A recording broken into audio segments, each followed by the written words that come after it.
My husband used my chronic illness to control every part of my life. He even tried to convince my doctor I was too confused to make my own decisions. Right up until the day my doctor heard a recording of what he really says at home. Before I get into it, if you like long Reddit-style stories about toxic relationships, medical gaslighting, disability, and legal revenge, don't forget to like the video and subscribe. It really helps more people find these full stories. I'm 31. My soon-to-be ex-husband Daniel is 34.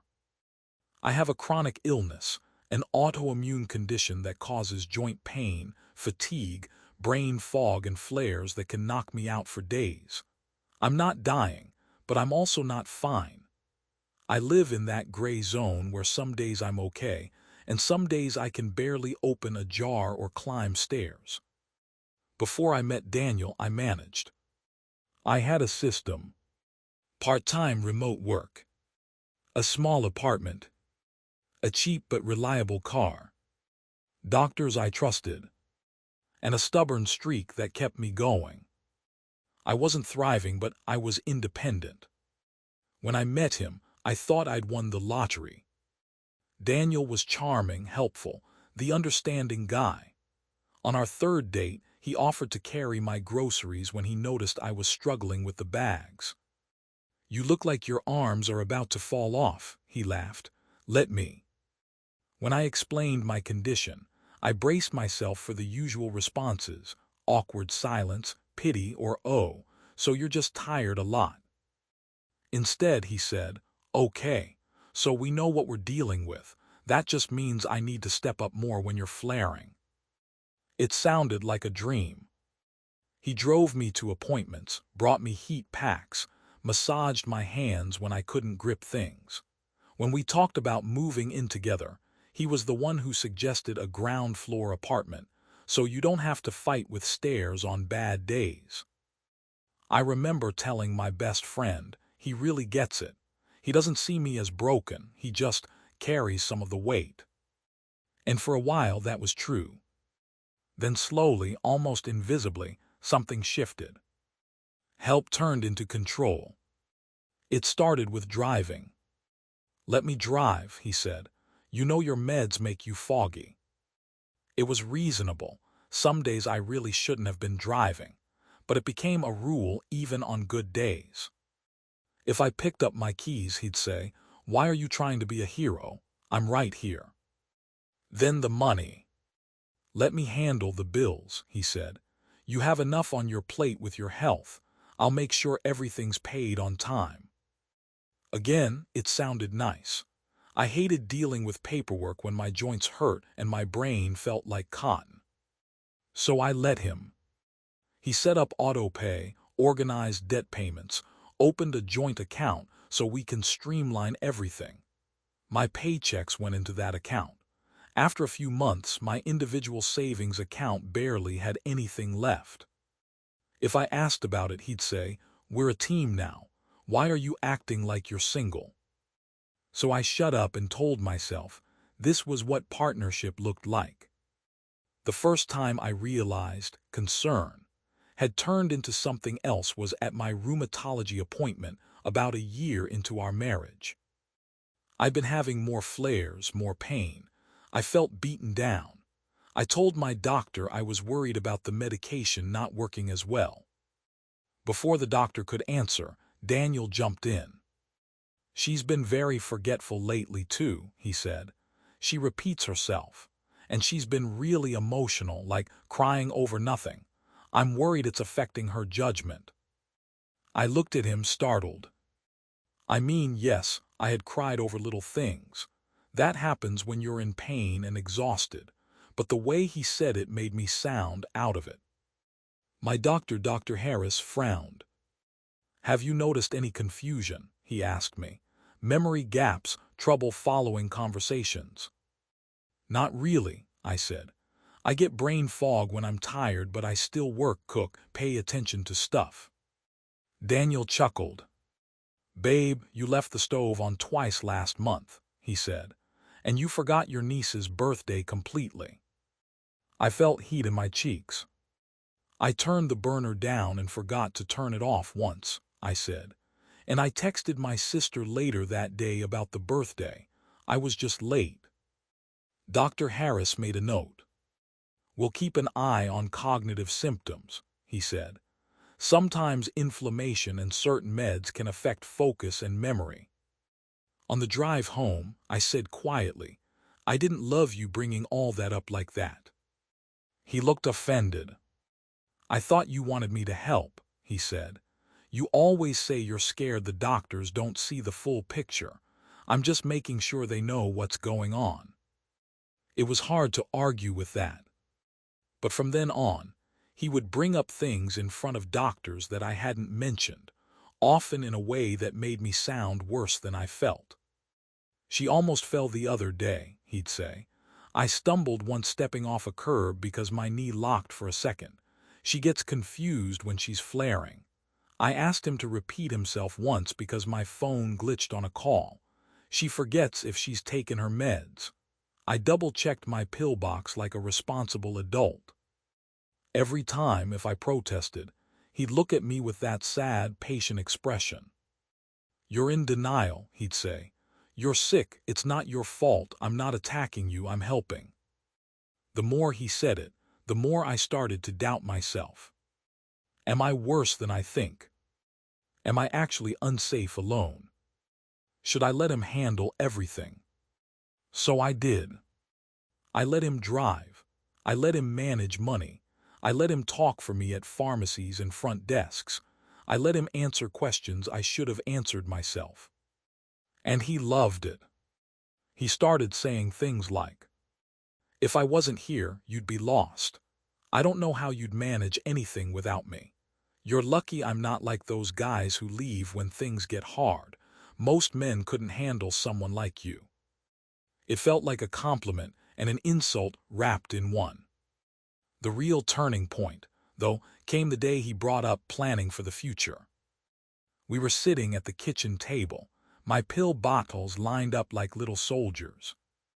I talked to my buddy Mark, he said casually, the one who works in insurance. He said with your condition, we should get some things in writing. What things? I asked. You know, power of attorney, medical decision-making, that kind of stuff, he said. Nothing scary. Just paperwork so if you ever have a bad flare or can't think straight, I can sign for you. Adulting, basically. The words power of attorney made my stomach twist. I'm not incapacitated, I said slowly. He smiled. Babe, I know, he said. It's just a precaution. You're always saying you're scared of something happening and doctors not listening to you. This would just make it easier. I can advocate for you. Isn't that what you want? He had me there. Part of me liked the idea of having someone, officially, on my side. So when he brought home a stack of documents a few weeks later, I didn't question them too hard. He'd already highlighted where to sign. This one just lets me handle stuff if you're really out of it, he said. Like, if you're in the hospital or something. It doesn't mean you can't do anything on your own. It's like a backup. I skimmed the first couple of paragraphs. Lots of legal language. The general gist seemed like what he said. I signed. I made a copy for my files, shoved it into a drawer, and went back to trying to get comfortable on the couch. I didn't realize until much later exactly how much power I had just handed him. Over the next year, the pattern got worse. Any time I wanted to do something independently, he'd remind me of my limits. I wanted to visit my friend 2 states away. Your joints can't handle that drive and you know it. Plus, what if you flare on the road? I wanted to pick up an extra freelance project to have my own money. You can't even get through your current workload without a flare. I don't want to watch you crash and then have to pick up the pieces. I wanted to go to a concert with my sister and stand for hours in a crowd. What if you pass out? Who's going to drag you out of there? Your sister's too small. Everything came with a warning, a caution. a subtle guilt trip.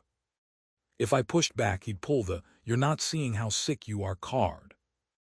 And when we argued, he started saying things that genuinely scared me. If a judge ever saw how you are on a flare day, they'd never let you have full custody of a kid, he said once, when we were talking about maybe trying for a baby. We'd basically have to assume I'd be the primary parent. I remember staring at him, stunned. "Why would you even say that?" I asked. "I'm just being realistic," he said. "Someone has to be." That was the first time I thought, if I had a child with this man, he would use my illness to take them from me if he ever wanted to. And once that thought landed, it wouldn't leave. The day everything cracked open, though, was so mundane it's almost funny. I went to refill one of my medications, and my card got declined. Weird, I thought. Sometimes systems glitch. I tried my backup card, declined again. The pharmacist leaned in and said quietly, "Your insurance says your coverage was changed. The copay is higher now. Do you want to pay cash?" I didn't have pay cash money. At home, I opened our banking app. The joint account I thought had a small cushion was nearly empty. Several automatic payments had bounced. A big transfer had gone out to an account in Daniel's name for savings, which I hadn't known about. When I confronted him, he shrugged. "I had to move some money," he said. "You've been behind on your invoices and bills don't wait. I'm trying to keep us afloat." "You moved all the money," I said. "Without telling me, I couldn't even pay for my meds." He rolled his eyes. "If you had your own account, you just mismanage it," he said. "You forget things. You panic buy stuff. It's better if I handle the finances. We talked about this." "No," I said slowly. "You told me you would handle the bills. That's not the same as cutting me off." He threw his hands up. "Oh my God, you're so dramatic," he said. "This is your illness talking. You turn everything into a crisis. I'm doing what's best for us." That night, I took the power of attorney document out of the drawer and really read it. Not skimming, not trusting his summary, actually reading it. By the second page, my blood ran cold. It didn't say, "only if I'm incapacitated."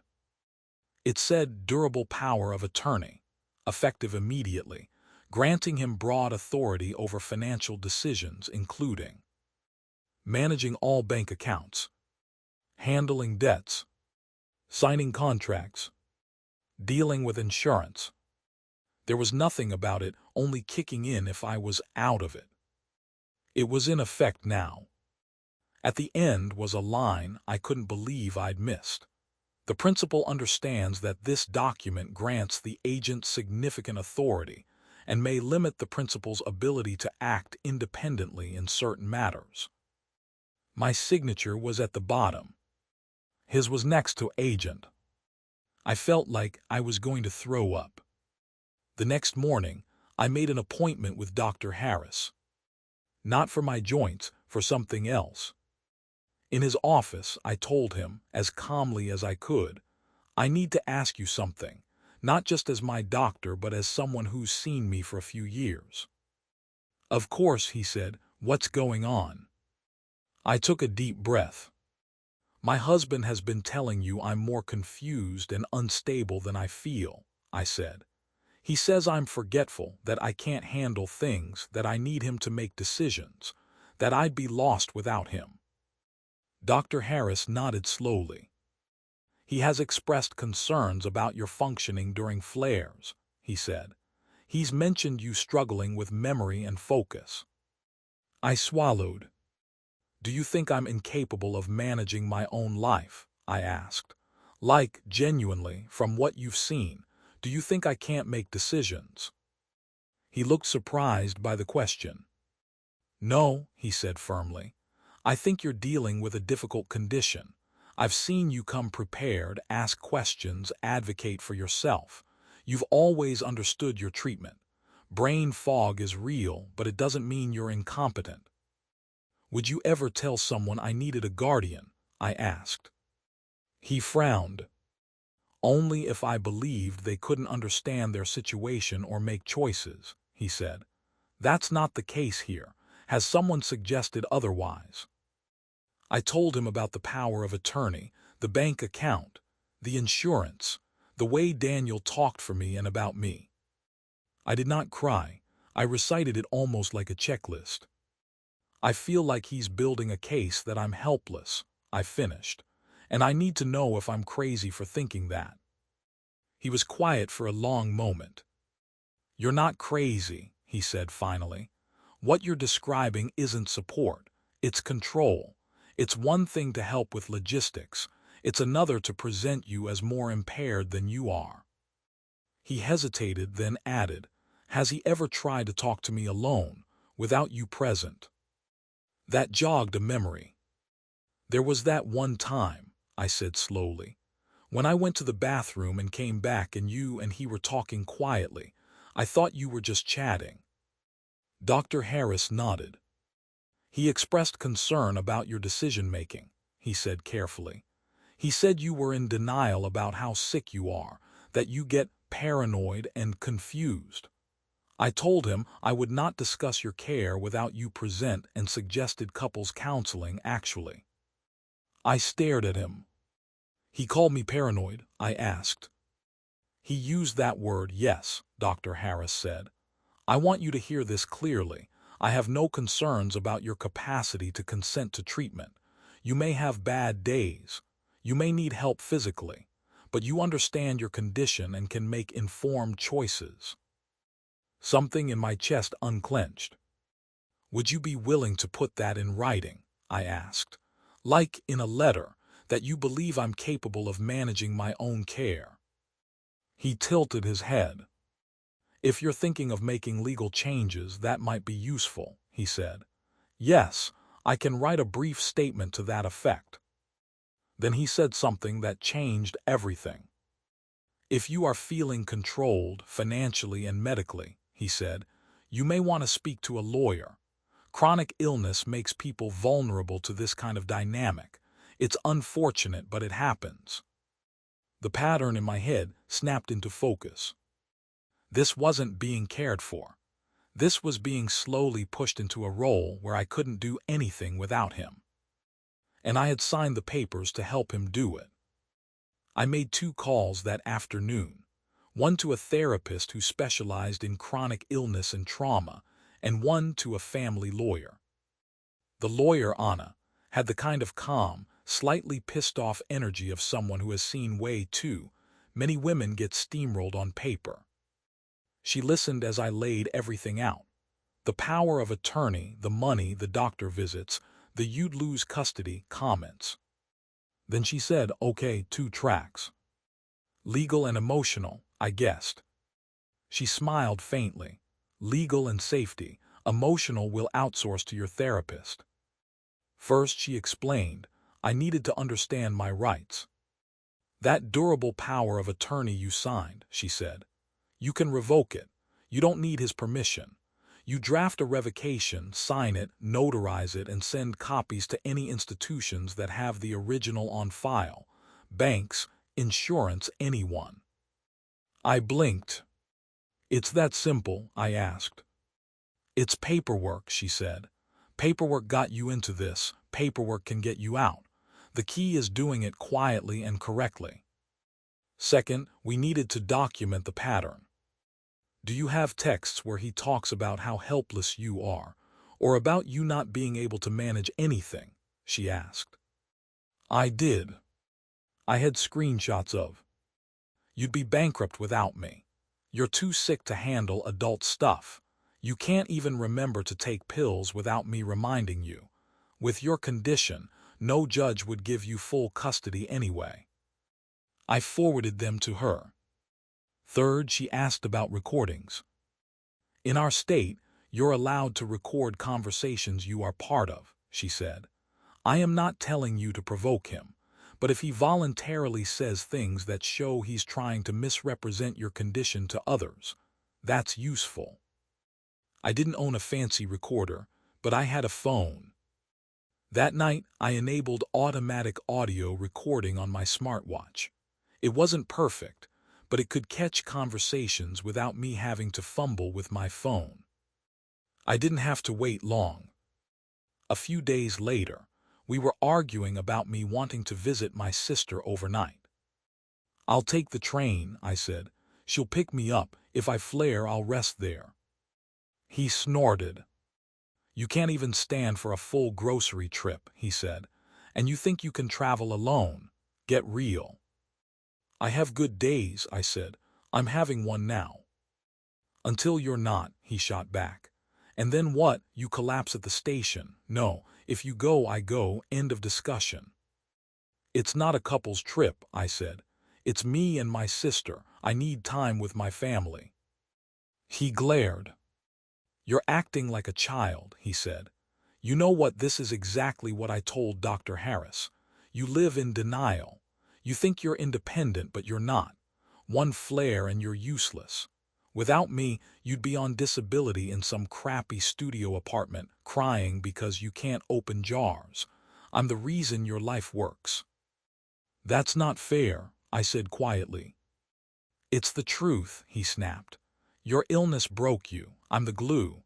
And the sooner you accept that, the better off we'll all be." On the recording, you can hear my breathing go shaky. You can also hear him casually admit he's been talking to my doctor about me being in denial. I emailed the file to Anna from the bathroom. Over the next few weeks, I did 3 things. Went to therapy and started rebuilding the idea that I wasn't a burden. I was a person with an illness. Worked with Anna to draft a revocation of the power of attorney and new financial documents. Quietly opened my own bank account at a different bank and redirected my freelance payments there. When the revocation was ready, I went to a notary on my lunch break, signed, and then emailed and mailed copies to our bank, our insurance, my doctors, my HR department. Each envelope had a simple cover letter. Effective immediately, I revoke any and all powers previously granted to Daniel under the durable power of attorney dated date. He is no longer authorized to act on my behalf in financial or medical matters. By the time Daniel found out, it was already done. He found out at the bank. He tried to transfer money from what he thought was still under his control, and the transaction failed. A bank officer explained that they now needed my authorization directly without his signature. He came home furious. "What did you do?" he demanded, waving a printout. "The bank says they can't take my signature anymore. They said you revoked something." I looked up from my laptop, heart hammering but face neutral. "I revoked the power of attorney," I said. "I don't want anyone else having that level of control over my life anymore." His face twisted. "Are you insane?" he snapped. "You can't manage this stuff. You can't even keep track of your meds some days." I took a slow breath. "I can," I said. I did it before you. I'll do it after you if I have to." He laughed harshly. "You think some judge is going to side with a disabled, broke woman with a chronic illness over her healthy husband who's been taking care of everything?" he sneered. "Good luck when you flare and no one's there to bail you out." I stared at him. "That's the second time you've brought up judges and courts," I said. "Are you planning something?" He hesitated a second too long. "I'm planning to protect myself," he said. "You want to blow up the marriage? Fine. But don't come crying to me when people realize you're not capable of being on your own." That night I sent Anna the recording, the bank printout, and a text he sent afterward. "You just made the biggest mistake of your life. Without me, you're nothing. Remember that when you're begging the state for help." Her reply was short. "We're moving from maybe separation to prepare for divorce. Call me tomorrow." The last piece of the puzzle came back around to Dr. Harris. At Anna's suggestion, I scheduled an appointment and asked Daniel to come. I think we should talk to Dr. Harris together, I said. Clear the air about my condition and what I can and can't do. He smirked. Finally, he said, maybe he can talk some sense into you. In the exam room, Dr. Harris did his usual checkup, then said, "So, what brings you both in today besides the usual follow-up?" Daniel jumped in. "I'm worried about her," he said. "She revoked the paperwork that let me help her. She's trying to act like she's totally fine when she's clearly not. She doesn't understand how bad her flares get. I'm scared she's making dangerous choices." He turned to me. "Tell him about how you almost fell in the shower," he said. "Tell him about how you forgot your prescriptions." Dr. Harris listened, then looked at me. "What's your perspective?" he asked. I met his eyes. "My perspective is that my husband has been exaggerating my symptoms to doctors, to banks, and maybe to lawyers," I said calmly. "He's used my illness to take control of my finances and decisions. I've revoked that control, and now he's scared he won't be able to speak for me anymore." Daniel opened his mouth, but Dr. Harris held up a hand. "Mr. Last Name," he said, "I'd like to hear your wife out." I pulled my phone from my bag. "I'd also like you to hear something," I said. "A few things, actually." I played the recordings. The one where Daniel told me I'd be on disability crying in a studio apartment without him. The one where he said he'd told Dr. Harris I was in denial and confused. The one where he mocked the idea that I could handle anything by myself. The room felt very small. Dr. Harris looked not surprised exactly, but disappointed. "Daniel," he said, and dropped the mister, "you have framed yourself as your wife's advocate. What I'm hearing sounds less like advocacy and more like undermining." "I'm just being honest," Daniel protested. "She doesn't see how bad she is. Someone has to tell the truth." "There is a difference between sharing concerns and repeatedly telling someone they're helpless," Dr. Harris said.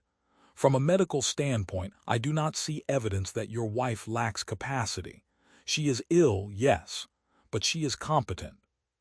He turned to me. "For the record," he said, "if anyone ever calls my office suggesting you need a guardian or are unfit to make your own decisions, they will not be getting that idea from me." I felt tears sting my eyes. "Thank you," I said softly. Daniel scoffed. "So you're taking her side," he said. Dr. Harris met his gaze. "I'm taking my patient's side," he said, "and I'm respecting her autonomy. I suggest you consider doing the same, especially if you want to maintain any trust in this relationship." There was a beat of silence. Then Daniel stood up. "I don't have to listen to this," he said. "You're all against me. When she falls apart, don't come crying to me." He stormed out. Dr. Harris sighed. "Do you have a ride home?" he asked. "I drove myself," I said. "He let me this time." He gave me a sad smile. "I know this is messy," he said, "but you're doing the right thing. You're not crazy. You're reclaiming what was always yours." That was 6 months ago. Since then, Anna filed for divorce citing financial control, emotional abuse, and misuse of legal authority. I revoked every power I'd given him and set up my own accounts, my own budget, my own systems again. Dr. Harris and my therapist both wrote statements that I am capable of managing my care and making decisions. In mediation, Daniel tried to play his usual role. He told the mediator I was unstable, too sick to work, and overly emotional. Anna slid the recordings across the table, along with Dr. Harris's letter, and a neat summary of the financial transfers he'd made under the power of attorney without my knowledge. The mediator's expression went from neutral to icy. "You've been telling everyone she's incompetent while using her signed authority to control all the money," he said. "That does not look like concern. It looks like exploitation. Daniel sputtered. "This is what I get for staying," he said bitterly. "Most guys would have left a long time ago. I tried to help and now I'm the villain." No one at that table seemed convinced. "We're still in the middle of finalizing the divorce and sorting out assets. It's not clean. It's not quick. Chronic illness never makes anything quick. But I can say this. My name is back on my own accounts. My doctors talk to me, not through him. My future is no longer defined by what he thinks I can't do. I still have flares. I still have days where opening a jar feels like climbing a mountain. But now, when I look in the mirror, I see someone managing an illness, not someone broken, useless, or nothing without him." He used to say, "Without me, you'd fall apart." What he didn't realize is that he was the part that needed to fall off for the rest of my life to stand. So what do you think? If your partner started using your illness to speak over you, sign papers for you, and convince doctors and banks you couldn't function without them, would you stay and hope they changed? Or would you, like me, start pulling your power back, one signature at a time? Thanks for listening. If you enjoyed this story, don't forget to like the video, tell us whose side you're on in the comments, and subscribe to Reddit Story Vault for more full Reddit-style stories about relationships, chronic illness, and legal revenge every day.